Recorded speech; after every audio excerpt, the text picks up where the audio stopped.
Assalamualaikum warahmatullahi wabarakatuh. Selamat pagi anak-anak, bagaimana kabarnya? Tetap sehat dan semangat?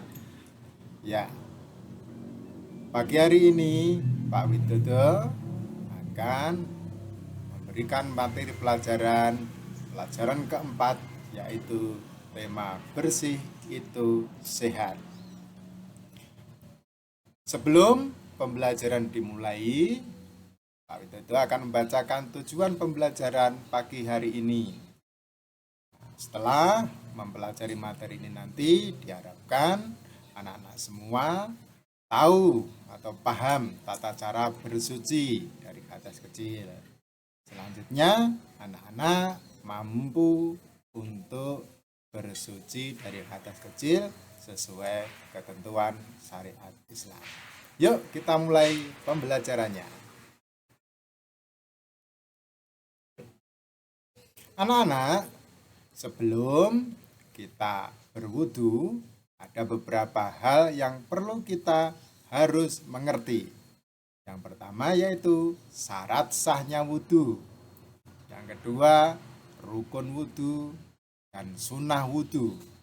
Yang ketiga, tata cara berwudu. Dan yang keempat adalah hal-hal yang membatalkan wudu. Baiklah anak, apa itu syarat sahnya wudu? Syarat sahnya wudu adalah menggunakan air suci. Air suci artinya adalah air yang tidak terkena najis. Yang ciri-cirinya air itu tidak berwarna serta tidak berbau. Boleh dari air sumur, air kran, air sumber, dan lain-lain. Pokoknya ciri-cirinya adalah tidak berwarna serta tidak berbau. Paham ya? Selanjutnya anak-anak, selain kita harus tahu syarat sahnya wudu, kita juga harus paham rukun wudu. Apa itu rukun? Rukun adalah segala sesuatu yang harus kita kerjakan ketika kita berwudu. Jadi, kalau rukun ini tidak kita kerjakan, maka wudu kita dianggap tidak sah. Adapun rukun wudu itu ada 6 anak-anak. Yang pertama yaitu niat. Niat wudu untuk menghilangkan hadas kecil. Niatnya nawaitul wudu'a li rafa'il hadasil asghari fardal lillahi ta'ala. Selanjutnya, rukun yang kedua, membasuh muka atau wajah. Jadi, dalam wudu kita harus membasuh wajah kita. Kalau kita tidak membasuh wajah, maka wudu kita tidak sah. Rukun yang ketiga, membasuh tangan sampai ke siku. Jadi dalam basuh tangan kita harus sampai ke siku anak-anak. Nah, tangan kanan, tangan kiri sampai siku. Selanjutnya rukun yang keempat adalah mengusap kepala. Nah, kepala kita usap. Itu juga termasuk rukun wudu. Yang kelima adalah membasuh kaki. Dalam membasuh kaki ada batas minimal, yaitu kita sampai di mata kaki. Sampai mata kaki harus basah semua. Nah, kaki kanan, kaki kiri. Selanjutnya, rukun yang terakhir atau keenam yaitu harus tertib atau urut. Artinya dalam melaksanakan wudu kita tidak boleh dibulak-balik. Nah, mengusap kepala dulu, baru membasuh muka, itu tidak diperbolehkan. Itulah anak-anak rukun wudu. Paham ya? Selanjutnya kita juga harus paham sunnah-sunnah wudu. Apa itu sunnah-sunnah wudu? Nah, sunnah wudu adalah sesuatu yang apabila kita kerjakan itu menjadi kesempurnaan wudhu kita. Jadi sebaiknya sunnah-sunnah wudhu juga kita kerjakan supaya wudhu kita sempurna. Dengan syarat kita berwudhu airnya cukup, airnya melimpah banyak. Namun apabila airnya hanya sedikit, susah kita mencari air, maka cukup kita kerjakan yang rukunnya saja. Paham ya anak-anak?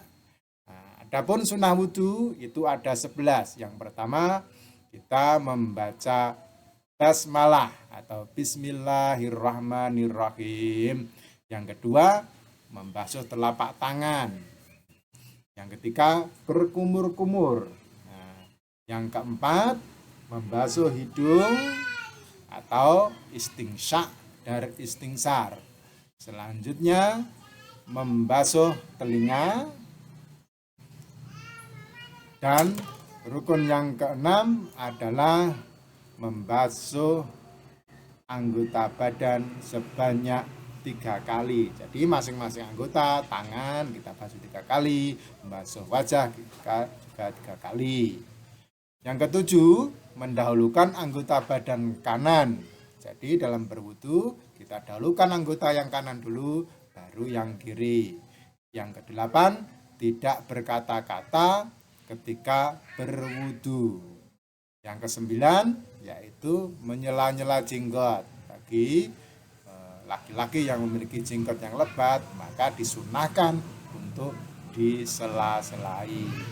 Yang ke-10, dalam berwudu kita disunahkan menghadap kiblat.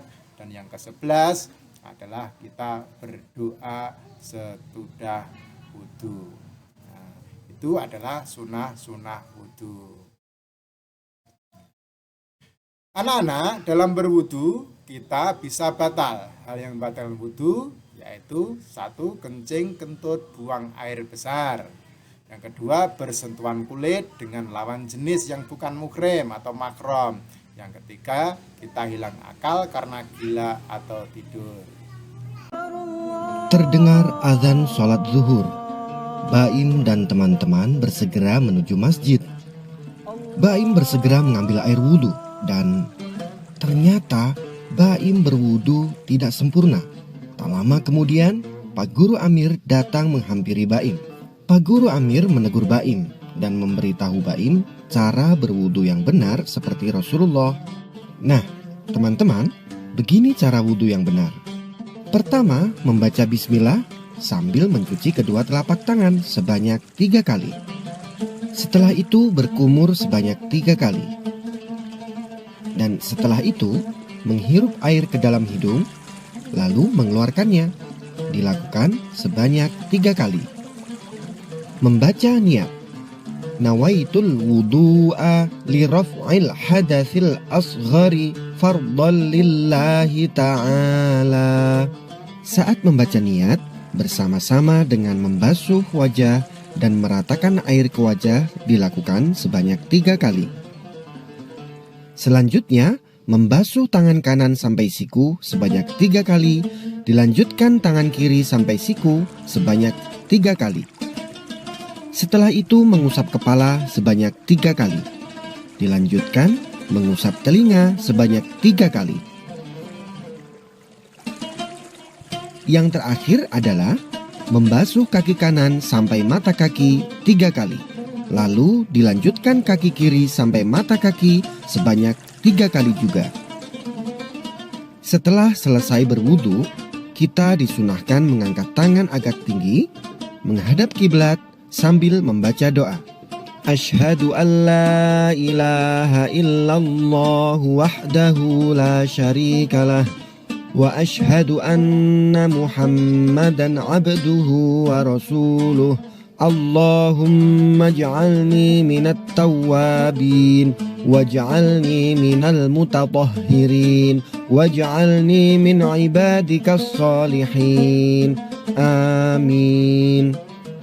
Dan jangan lupa, semua rukun wudhu harus dilakukan dengan tartib atau berurutan. Demikianlah tadi pembelajaran pada pagi hari ini. Semoga bermanfaat bagi anak-anak semua. Mari kita tutup dengan doa. Alhamdulillahirabbil alamin. Tetap jaga kesehatan, patuhi protokol kesehatan, jangan lupa pakai masker dan cuci tangan. Terima kasih. Assalamualaikum warahmatullahi wabarakatuh.